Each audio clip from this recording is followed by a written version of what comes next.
Se você quiser abrir a sua Bíblia, deixar ela aberta, você pode ir acompanhando com os olhos aí um pouquinho. Nós estamos estudando o livro de Levítico, do Antigo Testamento, lá dentre o Pentateuco, os 5 primeiros livros da Bíblia. Nós, na semana passada, já olhamos os capítulos 11 e 12, e hoje nós vamos olhar os capítulos 13 e 14 e 15.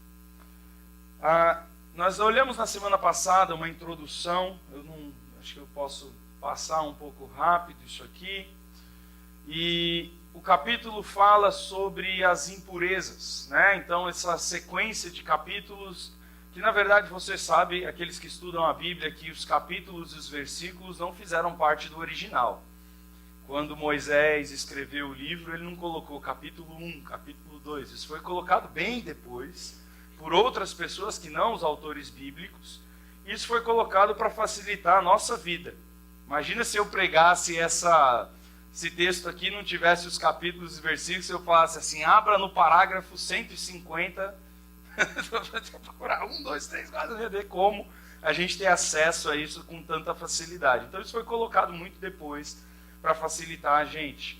Mas a gente já viu aqui que o livro de Levítico ele é separado em 4 sessões principais. A primeira sessão fala sobre o sacrifício, nós estudamos bastante sobre isso. Essa sessão fala sobre o resultado do sacrifício, a prática da vida de pureza, de santidade. Essa semana eu ouvi um vídeo, o pastor Márcio me mandou um vídeo, que eu fiquei chocado. Eu ainda me choco com algumas coisas que ele fala, mas tem hora que choca ainda mais. O Márcio fala, que esse cara do vídeo fala. Ele me mandou um vídeo, depois eu ponho esse vídeo no grupo do One, e aí você pode ouvir o vídeo, ver o vídeo. Mas ele me mandou um vídeo de uma pregação recente do Ed Renekiewicz. E o Ed Renekiewicz falou nessa pregação que santidade não tem nada a ver com prática. Que você pode estar cheirando cocaína, você pode estar dentro de numa cama com uma prostituta, você pode estar em adultério, você pode estar lá no mundão afundado, que você é santo se você tiver a consciência de que Jesus morreu pelo seu pecado. Então ele está dizendo o seguinte, que santidade não é uma condição adquirida por meio da obediência de maneira progressiva e cada vez maior. Está dizendo o seguinte, se você tem a consciência de que Jesus morreu por você, e se você tem a consciência de que você aceita essa morte, pronto, você é santo. Eu entendo que ele está falando na questão de nós sermos posicionalmente santos diante de Deus por causa do sacrifício de Cristo. Mas é um absurdo que ele está falando à luz das Escrituras, porque nós somos santos não somente porque recebemos o sacrifício de Cristo, mas porque também recebemos uma ordem do próprio Deus, sejam santos, como eu, o Senhor, sou santo.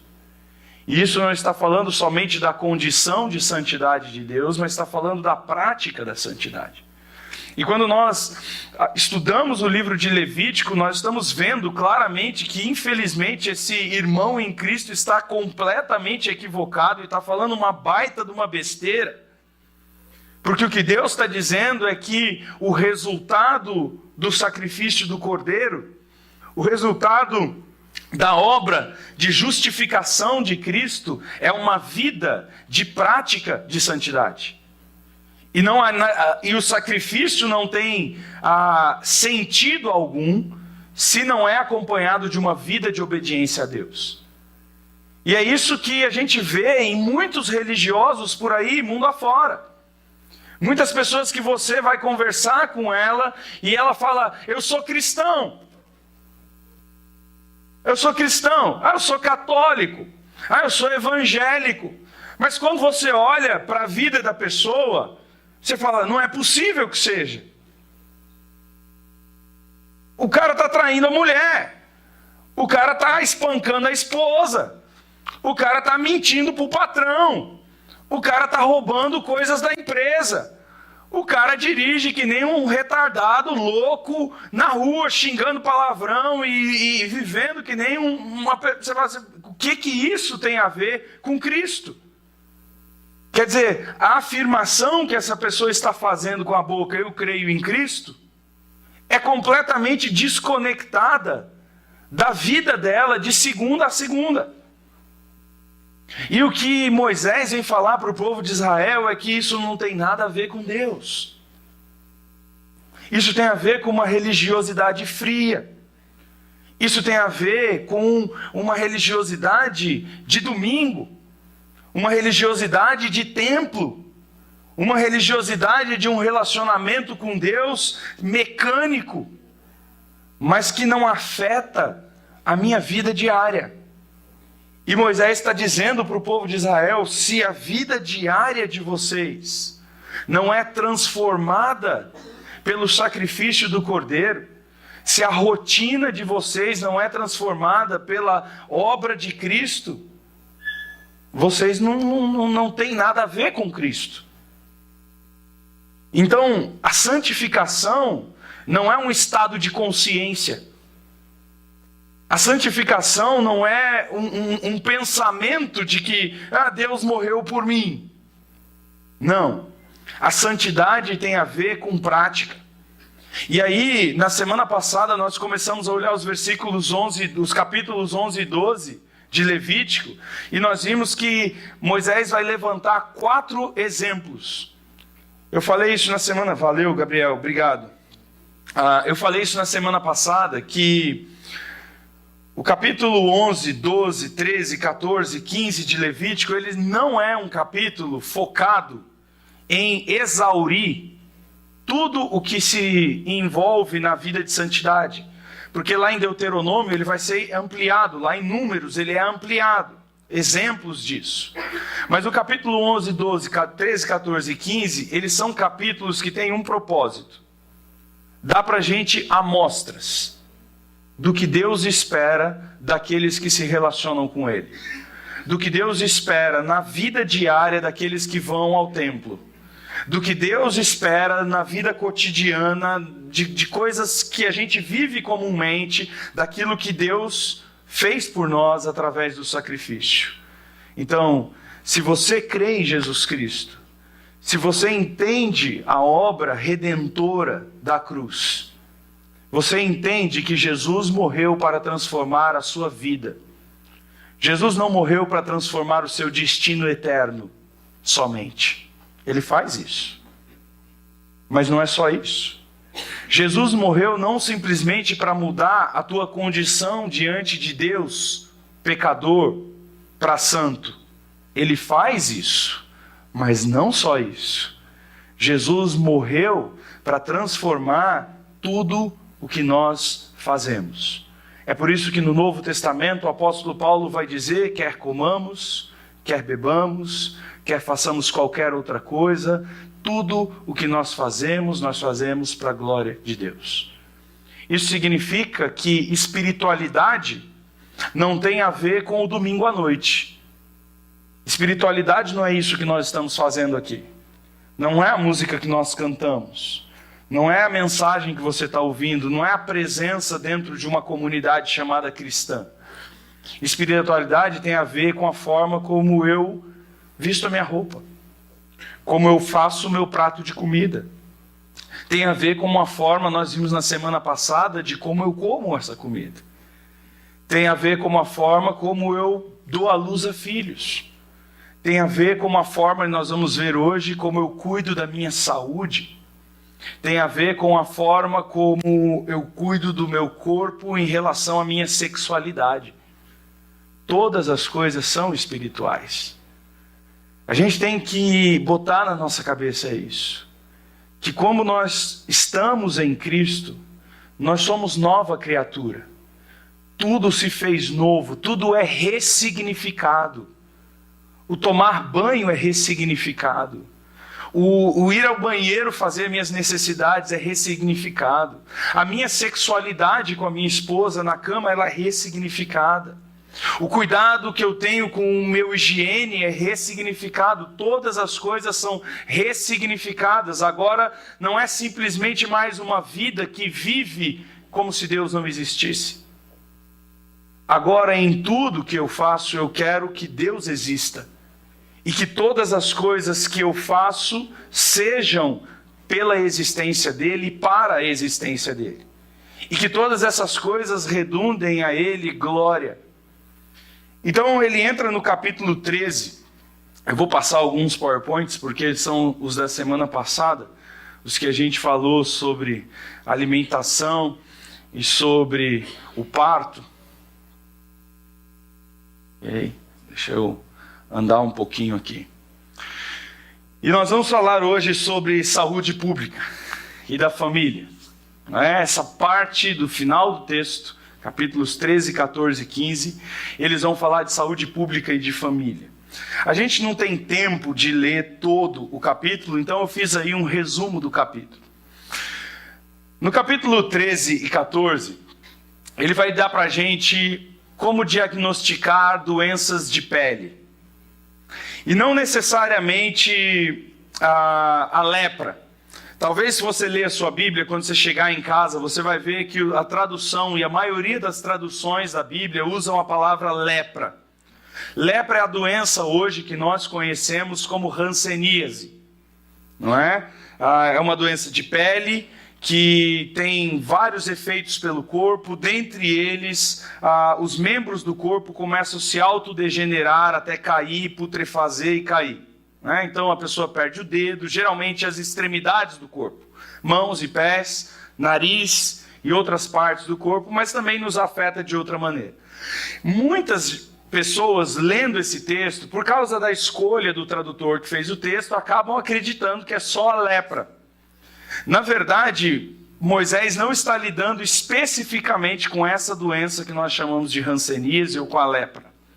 Moisés está lidando com várias doenças de pele diferentes. Pode ser, por exemplo, sumiu a palavra, psoríase. Sabe o que é psoríase?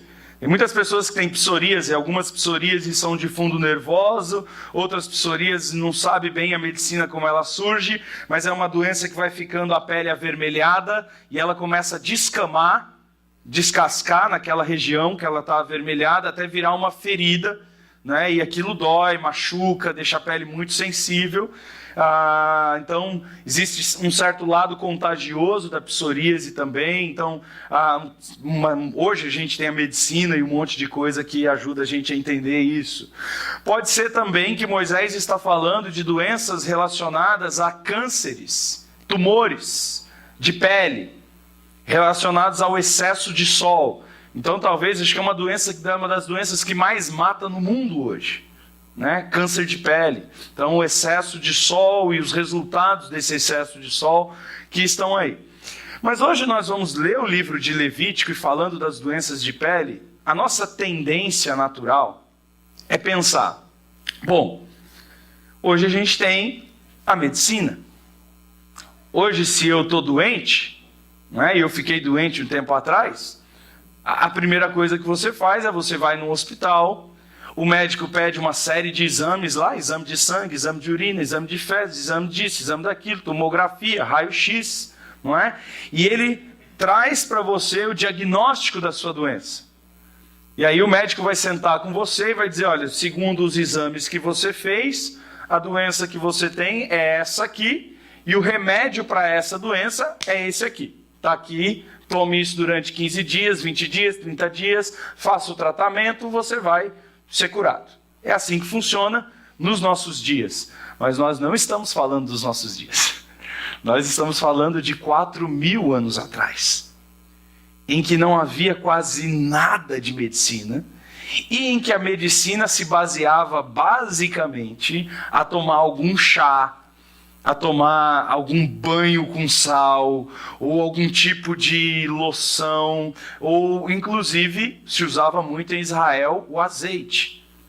Tanto é que você abre o Novo Testamento, ele vai dizer lá para os presbíteros que quando alguém da igreja está doente, passe azeite nessa pessoa, unte essa pessoa com azeite, porque o azeite era um tipo de erva medicinal, de tratamento medicinal usado na época. Então a medicina ainda estava nos seus primórdios, dos primórdios, dos primórdios, dos primórdios, dos primórdios. Não havia medicina, basicamente. Haviam-se pequenos conhecimentos. E o que Deus está fazendo agora aqui, dentro da nação de Israel? Isso é muito interessante, gente. Porque as pessoas hoje têm uma tendência em separar fé e ciência, em separar conhecimento acadêmico de conhecimento religioso. E as pessoas têm uma tendência a desvincular Deus de tratamentos médicos. E muitos, inclusive, têm dito nos nossos dias que a medicina não tem nada a ver com Deus. Deus cuida da alma, o médico cuida do corpo. Tipo de frase comum nos nossos dias. Tipo de frase que eu comumente ouço quando eu converso com algumas pessoas que estão bem forte na área acadêmica e eu começo a falar de Deus e da fé e eles falam assim para mim: quando você está doente você vai aonde? Orar ou para o médico? E essa é a relação de dividir ou desvincular Deus da medicina.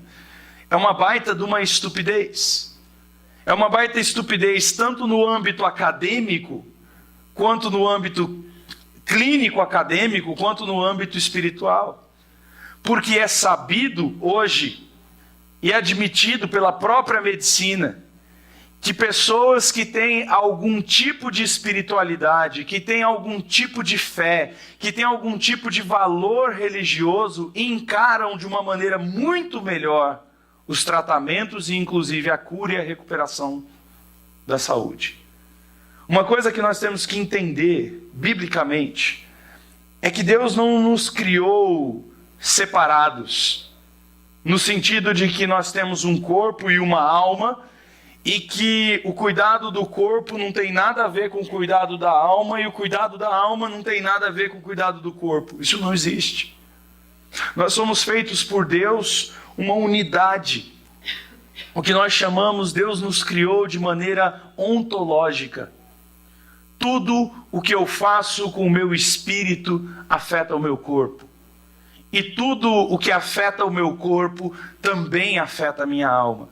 Nós já sabemos, por exemplo, que tem muitos problemas de depressão que são curados numa tomografia. Tá com depressão, tá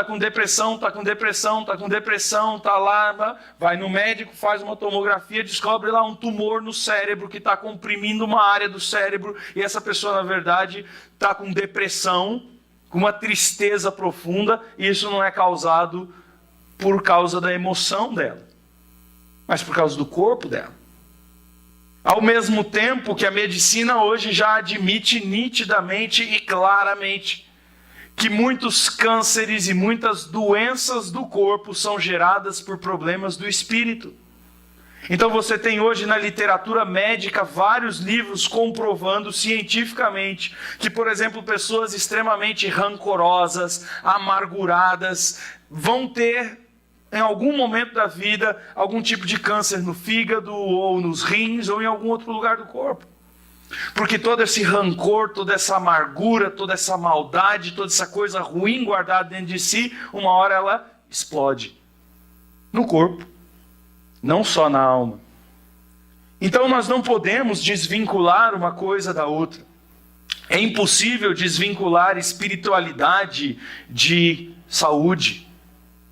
E é isso que Moisés está dizendo para a nação de Israel quando ele diz: quem vai ensinar medicina para vocês, quem vai ensinar a maneira correta de fazer um diagnóstico, não vai ser a ciência, sou eu, o Senhor.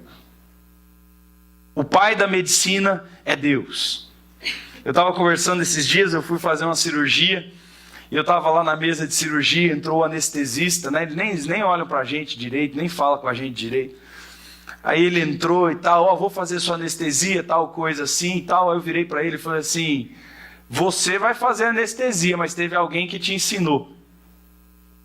Ele olhou, acho que ele nunca tinha ouvido aquilo, né? Ele virou e falou assim, como assim não teve alguém que me ensinou? Lógico, faculdade de medicina, eu fiz 7 anos lá na faculdade. Falei, não, foi Deus que ensinou para os médicos como fazer anestesia. Aonde está isso aí? De onde você tirou isso aí? Eu falei assim, qual foi a primeira anestesia geral dada na história? Eva. O nascimento de Eva. O que a Bíblia diz?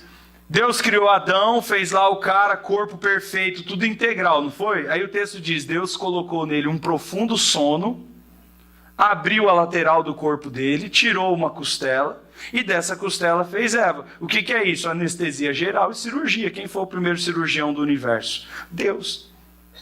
Aí ele olhou, nunca tinha pensado desse ponto de vista. Eu falei, então comece a pensar. Então essa coisa que a gente tem que lembrar que a medicina que nós temos hoje é resultado da capacidade que Deus deu para o homem de entender as coisas. Animais jamais farão cirurgias. Um leão, uma vaca, um macaco, um orangotango, não tem nunca, nem que se passem bilhões de anos, a capacidade de fazer uma cirurgia num outro macaco. O único ser do universo que tem a capacidade de intervir na vida, de maneira a curar uma doença, de criar remédios, de abrir, aquela coisa louca, do cara fazer uma cirurgia cardíaca num bebê dentro do ventre da mãe. Só o ser humano pode fazer isso. E o ser humano pode fazer isso porque Deus o capacitou a fazê-lo. Então a medicina que nós temos hoje é fruto da ação e do poder que Deus nos deu. Deus é o inventor da medicina e não nós. Deus é que capacita o médico e não nós. Então quando eu vou fazer uma cirurgia, ou quando eu entro num consultório médico para fazer um diagnóstico, o meu pedido não é, oh Deus, que esse cara aí tenha feito uma boa faculdade. Mas a minha oração é, Deus, usa-o como instrumento das suas mãos. E queridos, médicos sinceros, médicos honestos para com a sua profissão, admitem a existência de Deus. Admitem que certas coisas que a medicina faz hoje são verdadeiros milagres. E milagres por causa da capacidade que Deus nos deu. Então Deus vai mostrar isso para a nação de Israel. A nação de Israel vivia num tempo onde havia, ou talvez aquilo que mais matava as pessoas, aquilo que dava maior problema nas pessoas e na sociedade, eram as doenças infecto-contagiosas. Eram as doenças transmitidas pela pele, e principalmente doenças que eram transmitidas quando a pele tinha contato. Então, se eu sentasse nessa cadeira e eu tivesse a doença, e alguma maneira dessa doença era transmitida para quem sentava na cadeira depois de mim. As doenças transmitidas pelo ar, pelas secreções nasais, ele vai lidar com todas essas doenças, capítulo 13 e 14. E Deus vai dar, primeiro, o inventor da medicina. Deus aqui em 13 e 14 vai dizer para Israel como que vocês vão fazer um diagnóstico de doença de pele. Olha só que interessante. Capítulo 13, de 1 a 59, Deus vai dizer, primeiro, observem a pele da pessoa. Tanto no versículo 21 a 28, tanto no versículo 29, ele vai dar várias características sobre a doença de pele e sobre como as descamações, as feridas, as dores e tudo isso afetava o ser humano. Depois ele dizia, observem o couro cabeludo, porque muitas doenças de pele se manifestam primeiro no couro cabeludo.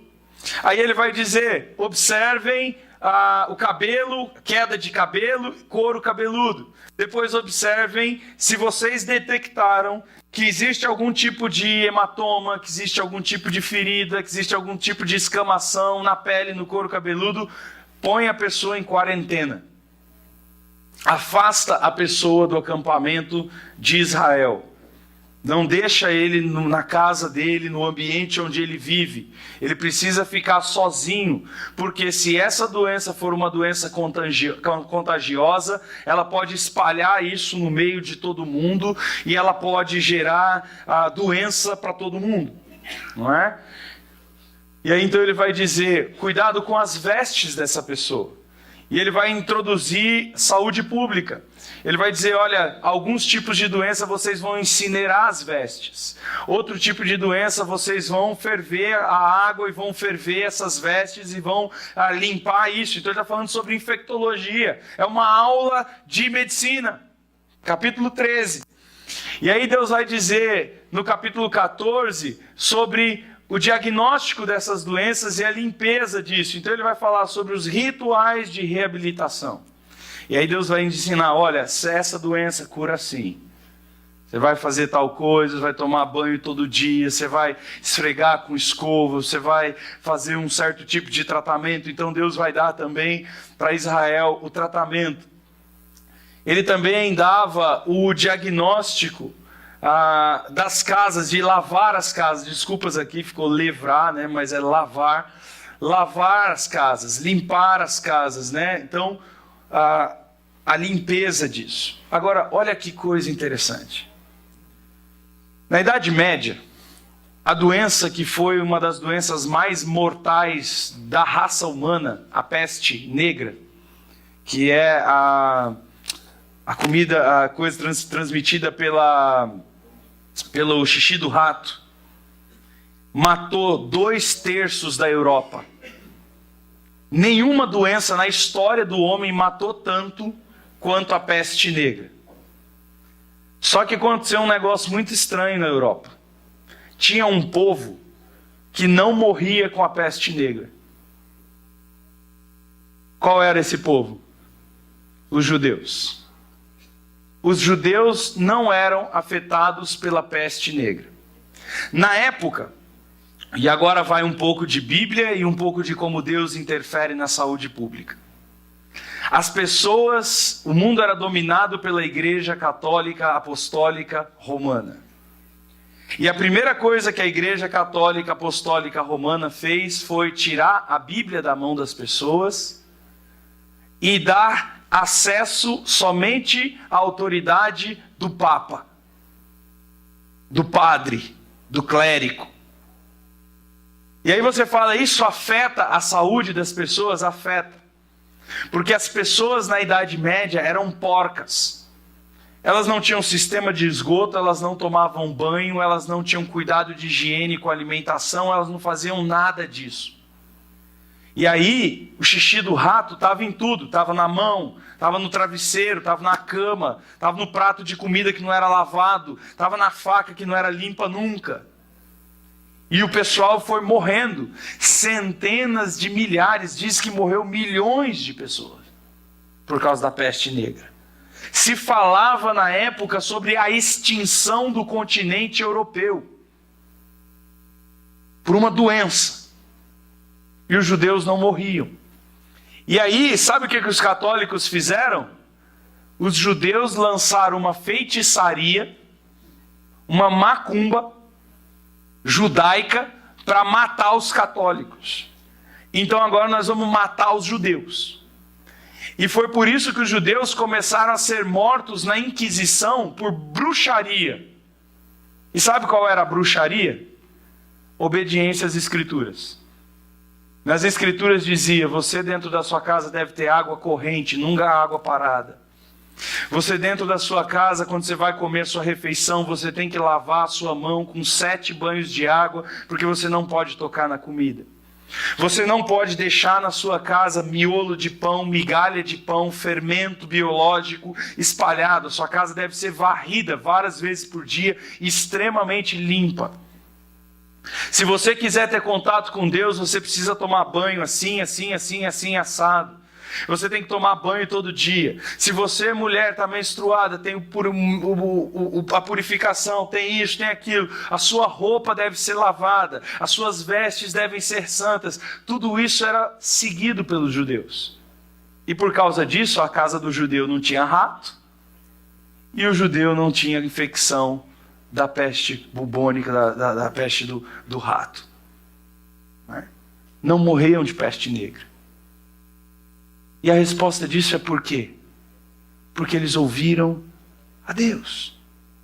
Pela obediência a Deus, os judeus foram salvos da peste bubônica. Não foram salvos da peste católica. A peste católica matou eles. Mas a peste bubônica foram, do xixi do rato foram. Não é? Porque eles tinham um conhecimento dado por Deus, que eles seguiam, que eles cuidavam. E isso é o nosso Senhor. Deus tem a ver com tudo, e Deus tem a ver também com a saúde do seu povo.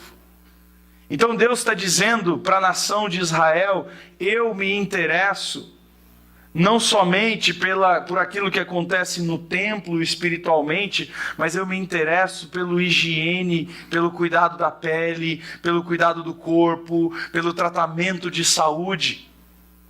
Isso significa que isso tem um princípio, que nosso Deus quer que nós cristãos estejamos atentos também para essas coisas.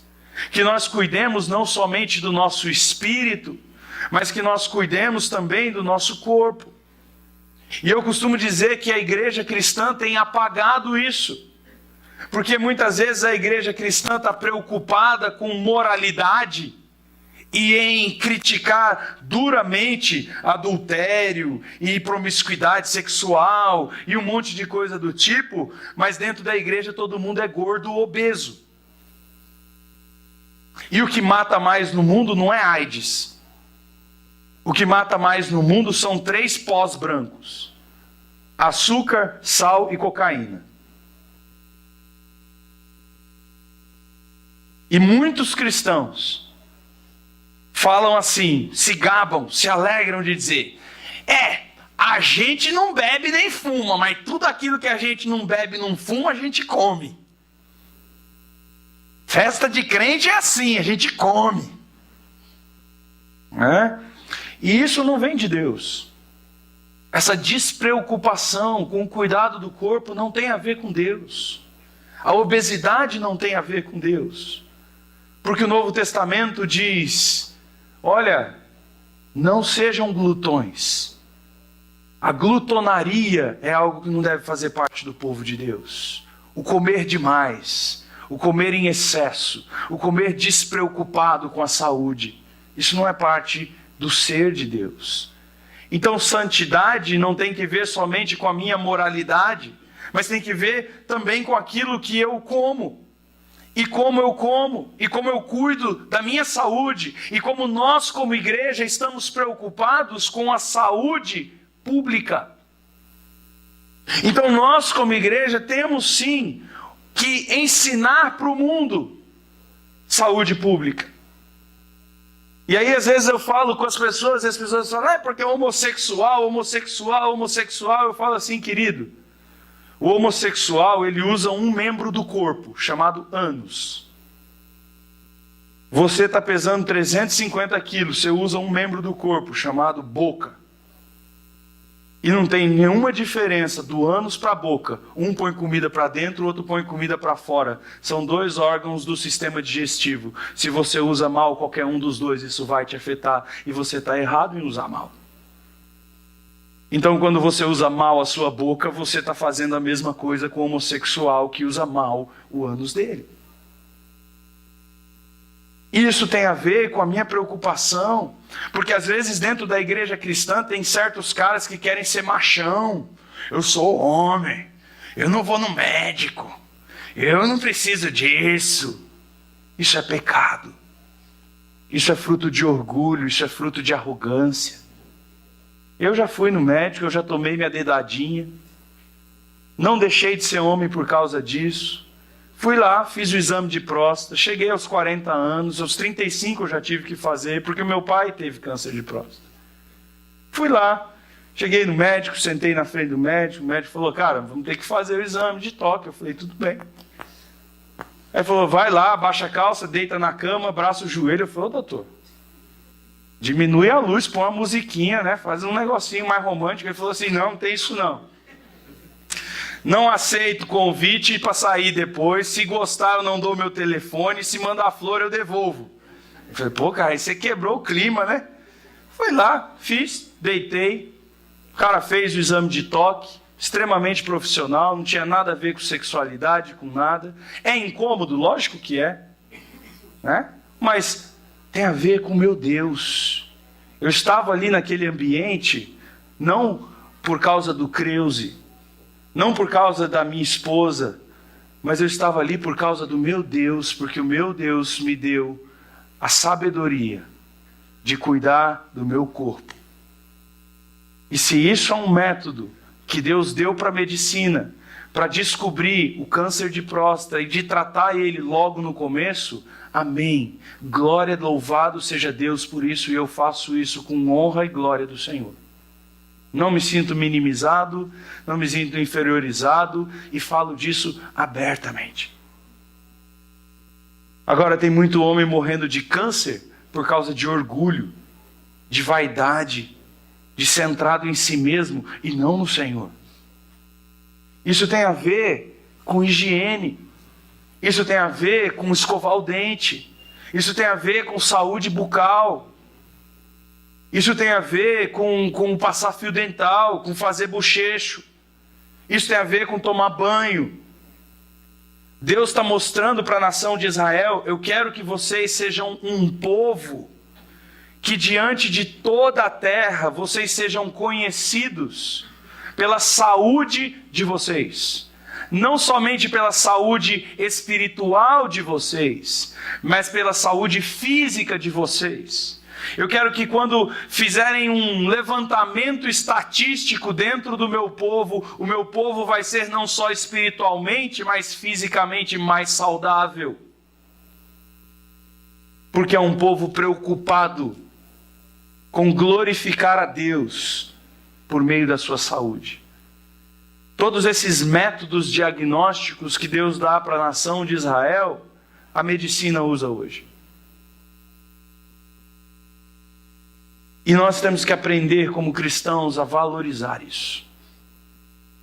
A valorizar a medicina, porque Deus capacitou, e a valorizar o cuidado e o uso dela de uma maneira que glorifique a Deus.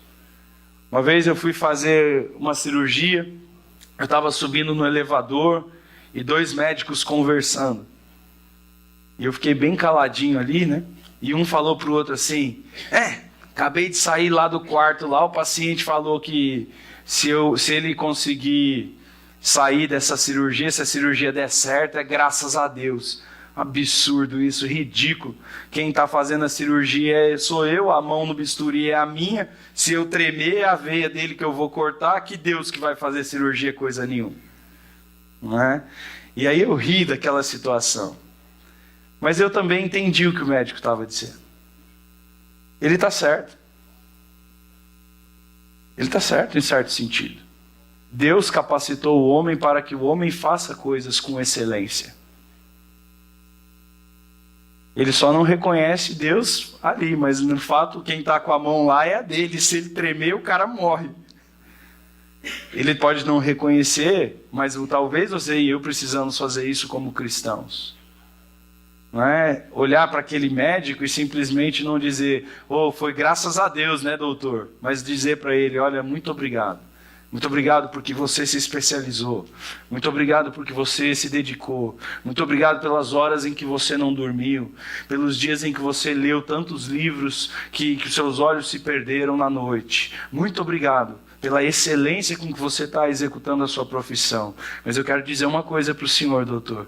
Tenha certeza que Deus também te ajudou. As duas coisas são verdade. As duas coisas são verdade.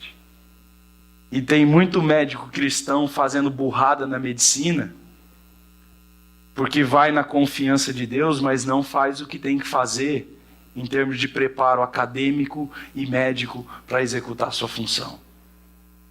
Então as duas verdades não são inimigas, elas são unidas.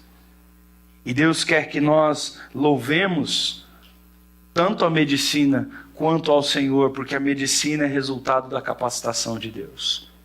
E Deus está mostrando isso para o povo de Israel.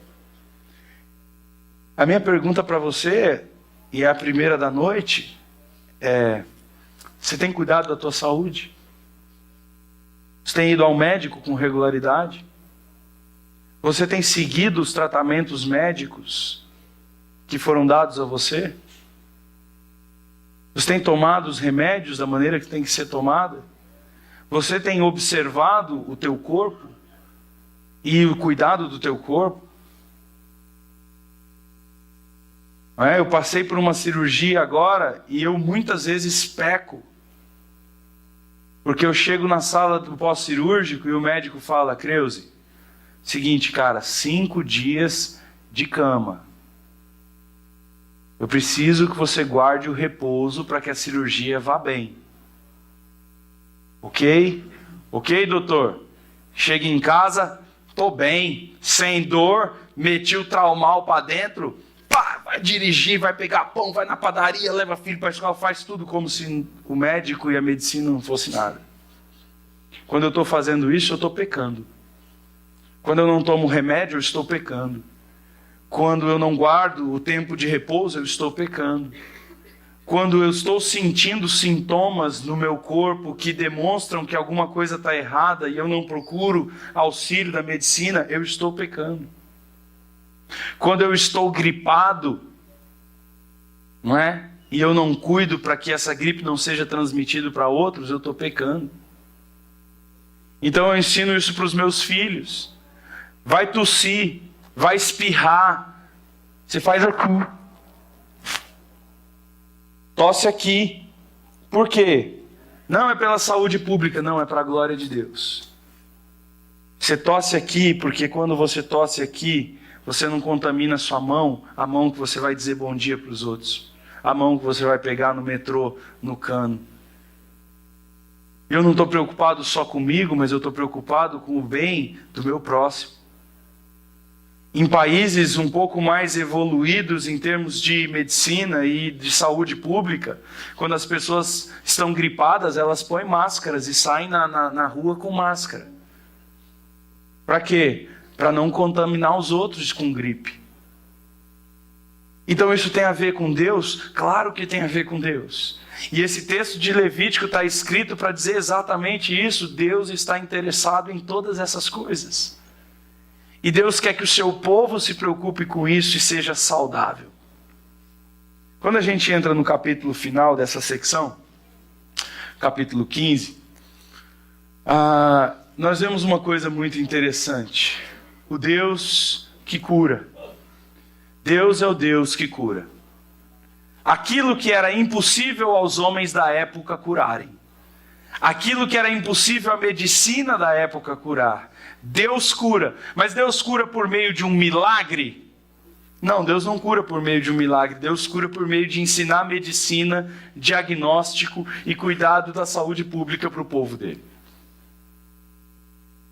Então, muitas vezes, o milagre pelo qual você tem que orar é para que o médico faça um diagnóstico preciso. O milagre pelo qual você tem que orar é para que ele acerte o tratamento adequado e te dê o remédio exato. E o milagre que você tem que orar é para você, cabeça voada do jeito que é, tomar o remédio na hora certa, do jeito certo. E muitas vezes o milagre que nós esperamos não é um milagre de um sobrenatural, de uma veia, de um tumor que vai desaparecer, mas de um médico ser preciso com o seu bisturi e fazer bem aquilo que ele foi treinado a fazer. Então Deus não se desvincula das técnicas humanas e das metodologias humanas. Deus, ele está dentro dessas coisas. No final do texto ele vai falar sobre a saúde sexual.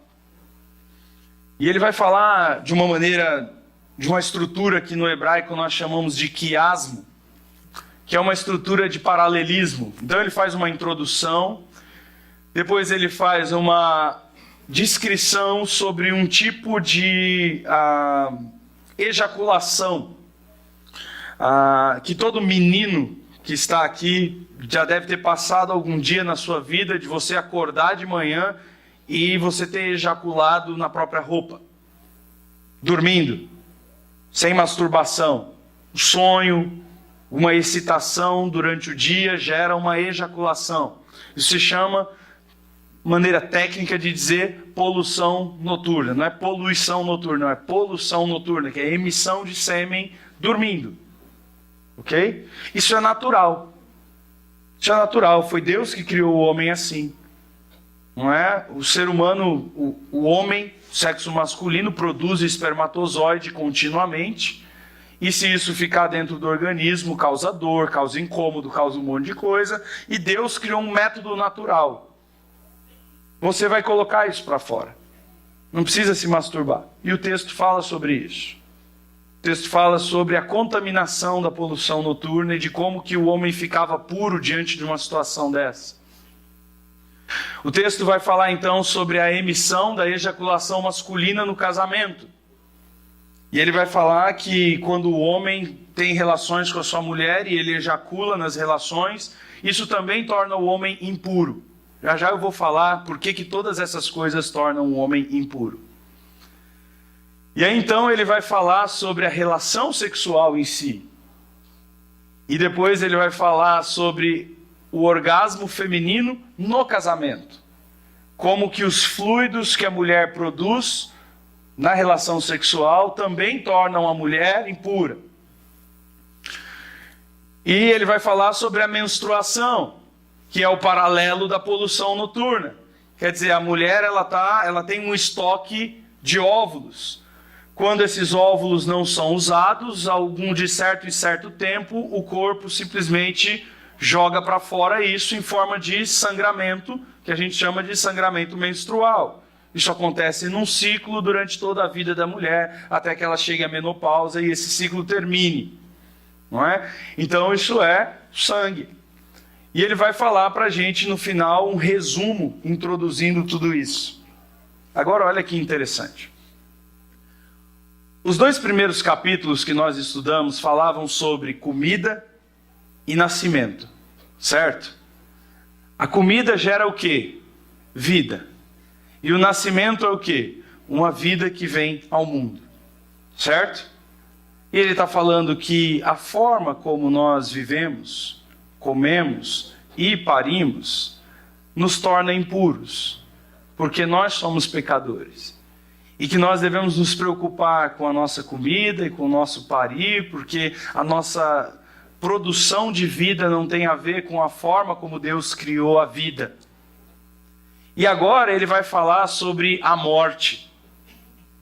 Tanto a doença de pele, que é uma morte de células, ou que é uma morte, ou gera a morte mesmo, literalmente, do homem. E ele vai falar da sexualidade centrado na morte. Porque a sexualidade humana foi criada para quê? Para gerar vida. O que diz lá em Gênesis capítulo 1?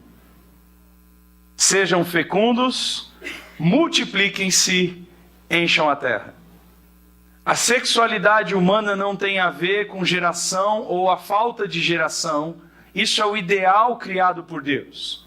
Que a sexualidade humana seja usada para a produção de vida. Porque Deus é um Deus de vida.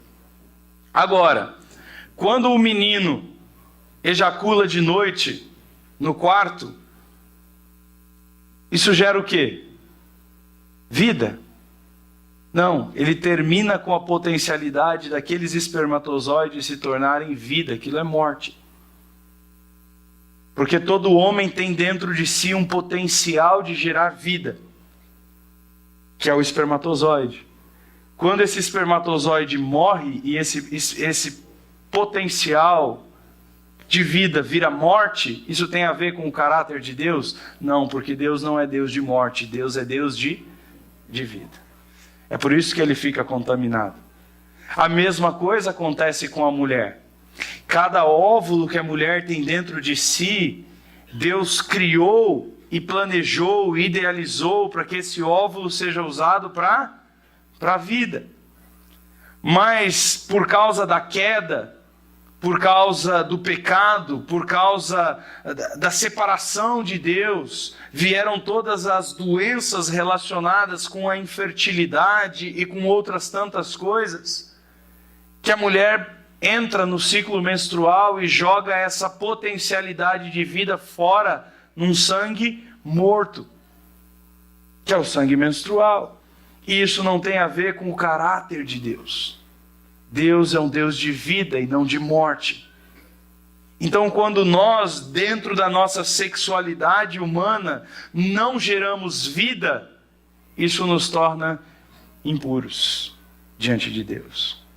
Ao mesmo tempo, quando a gente vê que Adão e Eva comeram do fruto, qual foi a primeira coisa que foi afetada? A sexualidade. Aquilo que era puro, que era santo, que era o seu corpo, eles passaram a olhar de uma maneira diferente, a ponto de sentirem a necessidade de cobrir o seu corpo. A primeira coisa que o pecado fez foi desfigurar ou destruir uma sexualidade saudável. Então, mesmo quando eu tenho relações sexuais com a minha esposa, sou casado, vivo dentro da vontade de Deus, no casamento, de certa maneira, quando nós fazemos sexo, de alguma maneira, nós estamos contaminados pelo pecado. E Deus também não vê aquilo de uma maneira como Ele criou, como Ele idealizou, como Ele planejou. E isso é verdade. Nós que somos casados, que estamos aqui, quantas vezes você, homem, não procura sua esposa sem nenhuma preocupação com ela, mas preocupado simplesmente com a sua satisfação física? Egoísta, autocentrado. Não é? Quantas vezes você, mulher, faz sexo com seu marido, não por amor, não por carinho, não por participar daquilo, mas simplesmente por banalidade, simplesmente por fazer porque ele quer. Egoísta, autocentrada. Nós estamos contaminados. Quantas vezes homens e mulheres, mesmo os cristãos, não são excitados por outra pessoa e vão para a cama com seu cônjuge pensando num outro, pela excitação causada por outro. E na verdade nós estamos ali cometendo adultério, que foi o que Jesus disse: aquele que olha e deseja já adulterou. Não importa se você realizou esse desejo com a sua esposa, você já é um adúltero, porque você quis ter relações com a sua esposa pensando numa outra mulher, desejando uma outra mulher ou um outro homem. Isso tem a ver com o cara que ele foi promíscuo a vida inteira. E eu já vi essa situação na prática. O cara foi promíscuo a vida inteira, teve 1, 2, 3, 4, 5 mulheres, com todo tipo de prática sexual influenciada pela pornografia. E aí ele se converte, casa com uma moça cristã virgem. E ele vai para a lua de mel e volta da lua de mel e diz assim: não foi tão legal. E eu viro para esse cara e digo assim: mas vocês não fizeram sexo? Não teve nada? Não, teve, normal e tal. Aí eu percebi, eu falei assim: não foi tão legal comparado com quem?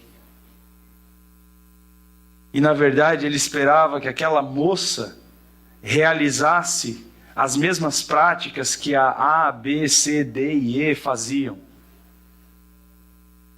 E ele está trazendo para dentro do casamento dele aquilo que ele viveu com outras mulheres e querendo que a esposa dele faça o que as fulanas faziam. Ou o cara que, ou a moça, ou o cara que entra na internet e assiste pornografia e idealiza uma sexualidade totalmente distorcida e destruída, doentia, e depois vai para a cama e quer realizar aquilo com a esposa dele. É disso que Deus está falando. De toda essa contaminação que está envolvida na nossa sexualidade e que não demonstra de maneira nenhuma a glória de Deus. Foi Deus que criou o sexo. Deus quer que nós façamos sexo. Deus disse isso para Adão e Eva. Mas Deus quer que esse sexo seja vindo dele, para a glória dele, para a exaltação dele, e que ele seja o centro desse ambiente sexual. E que ele seja exaltado em cada relação sexual, porque isso é feito dentro de santidade, de pureza e do que envolve o relacionamento com Deus, mas muitas vezes não é isso que acontece na prática sexual humana. E por isso, quando nós estamos ali fazendo aquilo que deveria ser a coisa mais linda da criação de Deus, nós simplesmente jogamos tudo fora, porque entramos com um monte de coisas que não tem a ver com o nosso Senhor. Então Deus tem a ver com sexo. Quando você faz sexo com a sua esposa, com o seu marido, Deus está ali naquele ambiente. Deus está presente lá. E Deus quer ser glorificado ali. Isso tem a ver com você que é solteiro, com você que é solteira. Isso tem a ver com você que é solteiro, que está se guardando para o casamento. Porque tem muito solteiro que se guarda para o casamento se masturbando todo dia. Tanto meninas quanto meninos. E eles estão destruindo tanto a sua vida sexual quanto o seu relacionamento com Deus. E Deus está dizendo isso para o povo de Israel: aquilo que vocês fazem com a sua sexualidade tem a ver comigo. Eu estou interessado nisso. E eu quero que vocês sejam um povo reconhecidamente santo no cuidado da sua sexualidade. Então nós podemos olhar para esse capítulo e definir algumas coisas. Mesmo os momentos mais íntimos de um casal são influenciados por suas crenças religiosas. Aquilo em que creio determina, em certo sentido, meu comportamento sexual. Tudo relacionado à sexualidade tinha uma função dentro da igreja, dentro do templo e no culto religioso. Aquilo que eu faço na cama influencia a minha relação com Deus. E como eu faço as coisas influencia a minha relação com Deus. Isso significa que aquilo que eu desejo sexualmente deveria estar relacionado com aquilo que Deus quer que eu deseje. Aquilo que eu faço com a minha esposa dentro do meu quarto tem a ver com aquilo que Deus permite fazer. Eu já tive que lidar dentro de igreja com homens cristãos forçando as suas esposas à prática do sexo anal. Uma prática que é evidente que não tem nada a ver com Deus. E não precisa de uma ordem direta de Deus, é claro, pela própria biologia. Ânus não é órgão sexual, porque se ânus fosse órgão sexual, o homem também tem ânus. Um dia um cara chegou comigo, ele, a esposa falou: olha, tá querendo fazer sexo anal comigo. Eu falei: tudo bem, irmão, faz o seguinte, vai no sex shop, compra um bem grandão, e quando ele terminar com você, você faz com ele também. Aí ele: ô pastor! Eu falei: então, se ânus é órgão sexual, meu amigo, o seu também é. E se o homem pode fazer o sexo com a mulher, nós estamos admitindo, no ânus da mulher, nós estamos admitindo automaticamente a homossexualidade. Está certa, está correta, porque o ânus é um órgão sexual. E não é. O pênis é curvo, a vagina é curva. O ânus, ele tem um nome: reto. Pronto. Anatomia simples. O ânus tem uma anatomia totalmente diferente, despreparada para o sexo. A vagina é preparada para o sexo. Então nós estamos falando de Deus. Quando nós estamos falando dessas coisas, nós estamos falando do que Deus criou e de como Deus criou e para o que Deus criou e como deve ser usado. E Deus se interessa por isso? Sim. Deus se interessa pelo rapazinho que ejaculou durante a noite e acordou com o colchão molhado. Deus se interessa por isso. Deus quer participar disso. Deus está envolvido nesses processos. E nós temos que, como cristãos, como povo, demonstrar isso para o mundo. Que a nossa sexualidade glorifica e exalta o nosso Deus. O nosso Deus. Então, os dois textos vão mostrar para a gente que o nosso Deus é um Deus de vida e não de morte. E que Ele é um Deus de um povo que produz vida, seja no cuidado do seu corpo, das suas doenças, seja nas suas relações sexuais, na sua vida sexual, na sua sexualidade. Deus é um Deus que participa de todas as coisas. Deus se interessa pelo que eu como, Deus se interessa como eu gero filhos, Deus se interessa pela medicina, pela saúde, Deus se interessa pelo sexo. Esse é o nosso Deus, presente na nossa vida, em todas as coisas. E quer que nós vivamos todas essas coisas para a glória dele.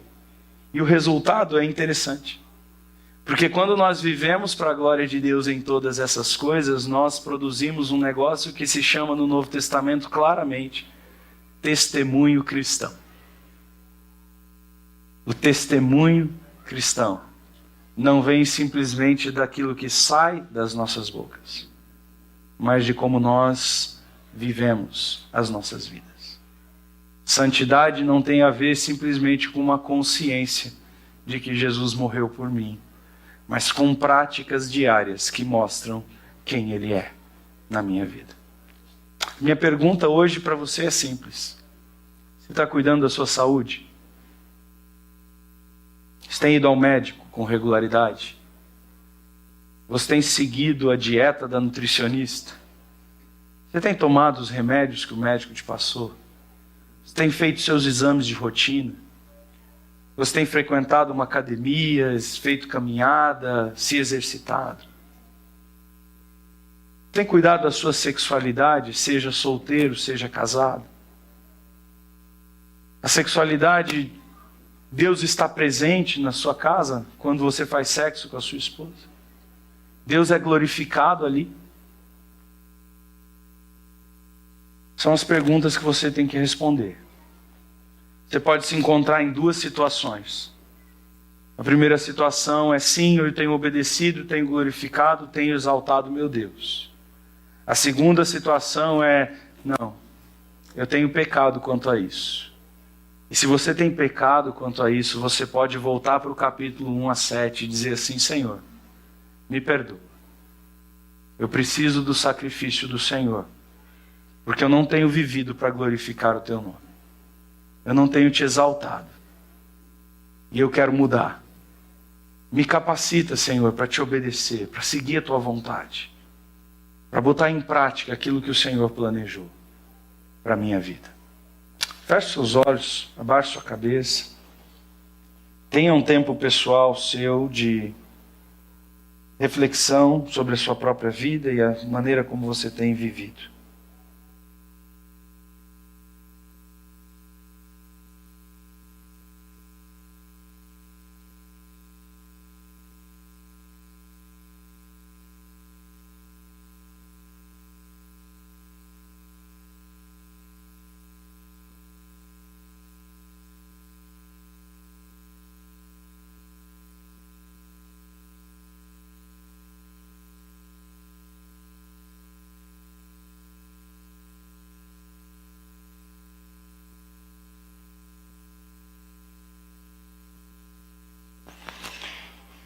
Pai querido, Deus amado, nós somos chamados para sermos santos porque o Senhor é um Deus santo.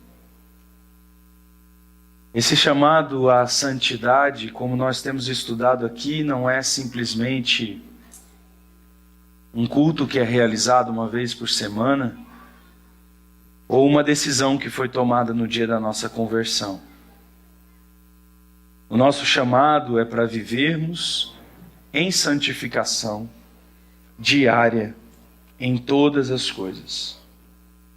Nosso chamado é para transformarmos as nossas vidas, para sermos novas criaturas, para andarmos e vivermos pelo Espírito do Senhor, para praticarmos aquilo que glorifica e que revela o seu nome.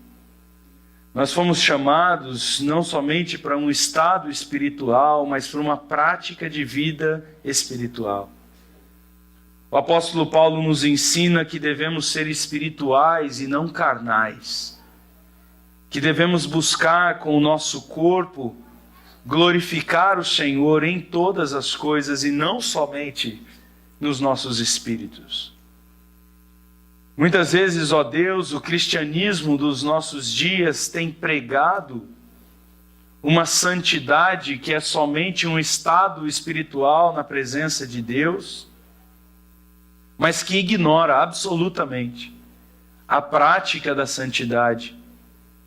E, ó Deus, o Senhor nos chamou para praticarmos a santidade.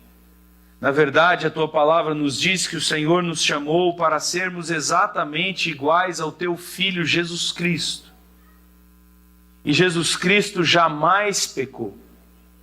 Não somente no seu espírito jamais considerou pecar, mas na prática da sua vida nunca pecou. Nunca pecou bebendo vinho. Nunca pecou comendo churrasco. Nunca pecou nos relacionamentos com as mulheres com as quais conviveu. Nunca pecou com o seu corpo, com nenhum dos membros do seu corpo. Jesus Cristo obedeceu ao Senhor em todas as coisas e veio para ser o modelo perfeito, o modelo no qual todos nós somos transformados dia após dia. Temos que ser iguais a Jesus. Nós temos que não somente crer naquilo que Ele fez na cruz, mas crer no porquê Ele fez aquilo na cruz. E esse porquê é para que nós vivêssemos em santidade. Mas nós estamos muito longe disso, Senhor. Quando nós olhamos para textos como o que vimos hoje, nós somos intimados a repensarmos todo o cuidado que temos com a nossa saúde, todo o cuidado que temos com a nossa sexualidade. O nosso mundo, ó Deus, está tomado pela pornografia, pelo sexo fácil. Os jovens estão sendo assediados cada dia mais para aceitar a masturbação como algo natural e normal. Muitos casais cristãos, ó Deus, têm aceitado a pornografia como algo bom para apimentar a relação. E, ó Deus, isso nos tem afastado e entristecido o Senhor constantemente. Ó Deus, quebra corações na noite de hoje. Que pessoas tomem decisões hoje por buscar tratamento médico, por seguir o tratamento médico, por fazer aquilo que os médicos mandaram, por glorificar ao Senhor, por tudo que o Senhor tem nos privilegiado de evoluir nessa área. Ó Deus, se tem pessoas aqui também, ó Deus, que estão lutando com a sua sexualidade, vivendo em pecado nisso, age nesses corações, ó Pai. Faze-os entender que o Senhor é um Deus de vida e o Senhor deseja que vivamos a sexualidade, mas que vivamos de uma glória perfeita, de uma maneira que exalta o Teu nome. Ó Deus, limpa os nossos corações, limpa as nossas mentes, age com o Teu Espírito. Eu peço isso, ó Pai, e eu oro no nome do Senhor Jesus. Amém?